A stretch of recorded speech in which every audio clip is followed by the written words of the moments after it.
ಜೀವನ ಎಂಬುದು 10% ನಮಗೆ ಏನು ಸಂಭವಿಸುತ್ತದೆ ಎಂಬುದರ ಮೇಲೆಯೂ ಇನ್ನು 90% ನಾವು ಹೇಗೆ ಅದಕ್ಕೆ ಪ್ರತಿಕ್ರಿಯಿಸುತ್ತೇವೆ ಎಂಬುದರ ಮೇಲೆಯೂ ನಿರ್ಭರಿತವಾಗಿರುತ್ತದೆ. ಉದಾಹರಣೆಗೆ, ಪೋಟಿಫರನ ಹೆಂಡತಿಯು ಯೋಸೇಫನನ್ನು ಪ್ರಚೋದಿಸಿದ್ದು ಒಂದು ಸಂಭವವಾದರೆ, ಅವನು ಪ್ರತಿಕ್ರಿಯಿಸಿದ ರೀತಿ ಒಂದು ಘಟನೆಯಾಗಿದೆ.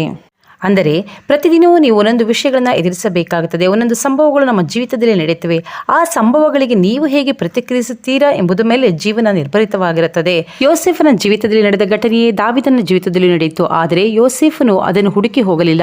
ಆದರೆ ದಾವಿದನೇ ಆ ವಿಷಯವನ್ನು ಹುಡುಕಿ ಹೋಗುತ್ತಾನೆ. ಯೋಸೇಫನ ಸಮಸ್ಯೆಯನ್ನೇ ಬಿಟ್ಟು ಓಡಿ ಹೋಗುತ್ತಾನೆ. ಜಾಣತನದಿಂದ ಅಲ್ಲಿ ಉತ್ತರಿಸಲು ಹೋಗೋದಿಲ್ಲ.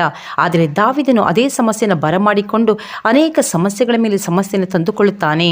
ಇಲ್ಲಿ ಶೋಧನೆ ಒಂದೇ ಆದರೂ ಶೋಧಿಸಲ್ಪಟ್ಟ ರೀತಿ ಬೇರೆ, ಪ್ರತಿಕ್ರಿಯಿಸಿದ ರೀತಿ ಬೇರೆ. ಯೋಸೇಫನ ಪ್ರತಿಕ್ರಿಯೆ ಮತ್ತು ನಿರ್ಧಾರ ಆತನನ್ನು ಕಳಂಕವಿಲ್ಲದ ಆಶೀರ್ವಾದಕ್ಕೆ ನಡೆಸಿದರೆ, ದಾವಿದನ ನಿರ್ಧಾರ ಅನೇಕ ಶಾಪ ಮತ್ತು ಸಮಸ್ಯೆಗಳ ಕಡೆಗೆ ನಡೆಸಿತು. ನಿಮ್ಮ ಪ್ರತಿಕ್ರಿಯೆಯನ್ನು ಕುರಿತು ಎಚ್ಚರವಾಗಿರಿ.